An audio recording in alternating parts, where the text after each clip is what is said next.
Hey there, this is Pastor Ryan. We want to go through our Step 1 exercises together this week. Genesis chapter 21, verses 1 through 7 is where we're at, and our coming Sunday here is August 14th.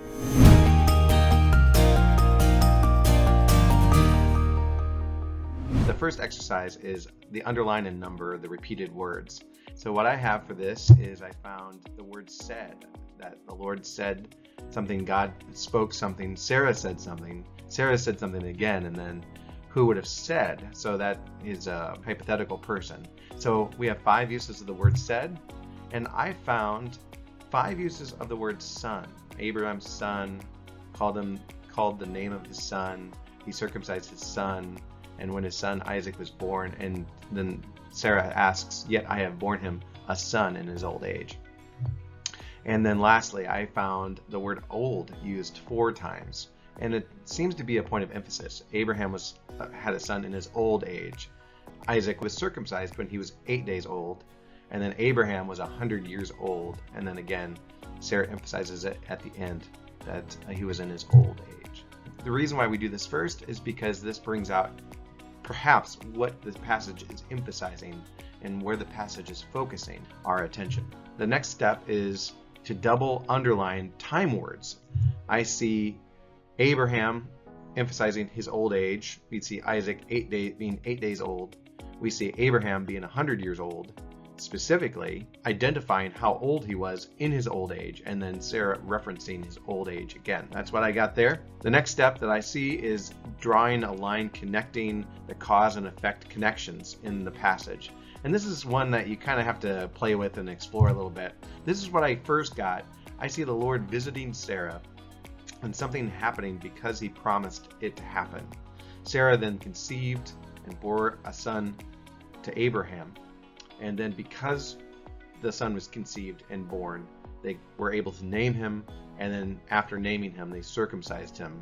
But it all happened because God commanded it. Now there's another thing that happened because of this promise, because it was fulfilled. It looks like God has made laughter for Sarah, and everyone who hears about this situation will laugh over Sarah, as Sarah says. So we have a number of connections between cause and effects, what happened in this passage. The fourth thing we have here is to circle every mention of a main character, and here I found 5. I first see the Lord visiting Sarah, and Sarah is obviously a main character here. Sarah is mentioned 1, 2, 3, 4, 5, 6 times in the passage by name. Abraham is mentioned next in the passage. But I think what's interesting is after Abraham and Sarah are mentioned, it first starts off in Genesis chapter 21 saying the Lord visited Sarah, but then it switches to God had spoken to him. God had commanded him. And then of course we have Isaac. He is born. He is a main character here in this passage as well. And last, we have to square verbs connected to God and his actions. And so I see the Lord visiting Sarah, Lord doing something to Sarah as he had promised. She conceived because of what the Lord did. She bore because of what the Lord did. And God spoke to them. They circumcised Isaac as God had commanded him. And then God had made laughter for Sarah as well.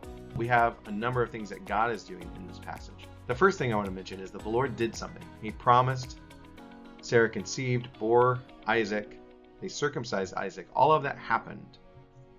But the reason why it is such an amazing thing is because Abraham was 100 years old, and laughter came as a result of that situation.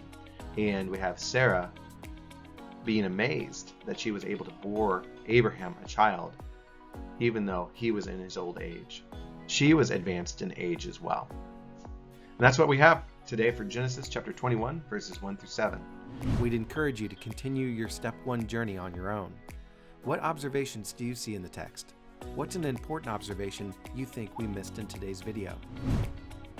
You're encouraged to use the Life Group notes to continue your Bible study journey this week.